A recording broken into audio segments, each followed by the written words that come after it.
Hey, Simply Sugar here with the Evening News Rundown. Let's get right to it, busy bees. At the men's final of the U.S. Open in New York, President Trump faced boos and bad reactions as the national anthem played, according to The Guardian and Associated Press.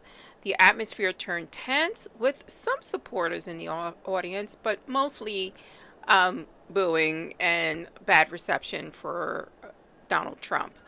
Adding to the controversy, the USTA reportedly asked broadcasters not to air the live shots of the protests and of people booing, um, essentially muting free speech.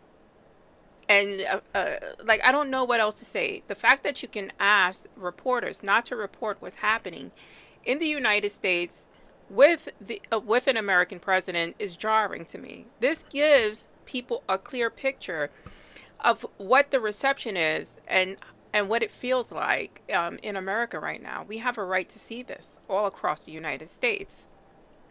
Let me know your opinion on that. I'm interested.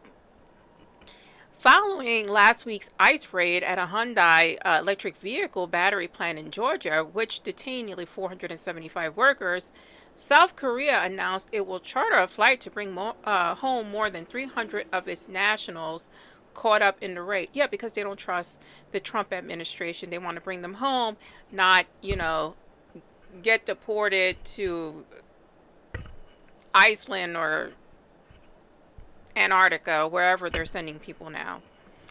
Local economic impact. The Hyundai plan is part of a multi-billion-dollar electric vehicle supply chain investment and relies heavily on skilled Korean subcontractor labor. They will also training local workers on how to run these facilities. So that's out the door. Their sudden removal could slow battery production, delay delivery timelines, and hurt local suppliers, housing, and service businesses in the area that depend on the plant activity. Georgia officials warned that controversy may scare off future foreign investment. Yeah, it's going to scare off all foreign investment. If I was a foreign investor, I would get the hell out of here, because this is what's going to happen when you send your skilled personnel. They're going to be treated the way they're treating everybody, like animals, because that's what they do. When you are a part of a SMOTC group, you tend to make others, or you depict others as animals, as not worthy, as less than. That's the point of racism and superiority complexes. In Chicago, Mexican Independence Day celebrations were canceled or dramatically scaled back. Organizers said fear of ICE and National Guard crackdowns had driven families indoors. And I say keep these people safe by any means necessary. There will be celebrations in time, I'm sure of that. Reuters reported that neighborhoods like Pilsen, usually filled with parades and street fairs, look like a ghost town. Only one small parade went forward, heavily policed and with far fewer attendees than usual.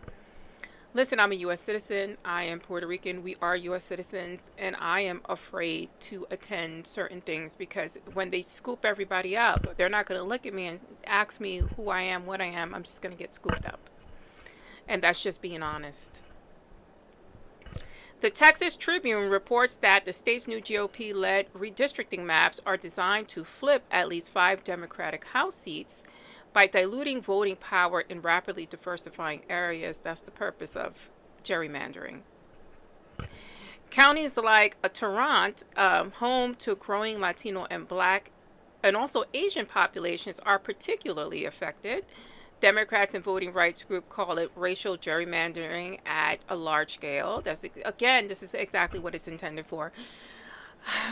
Yeah, I'm Simply Sugar. That's the Evening News Rundown. Let me know your thoughts. Like, follow, and share if you can.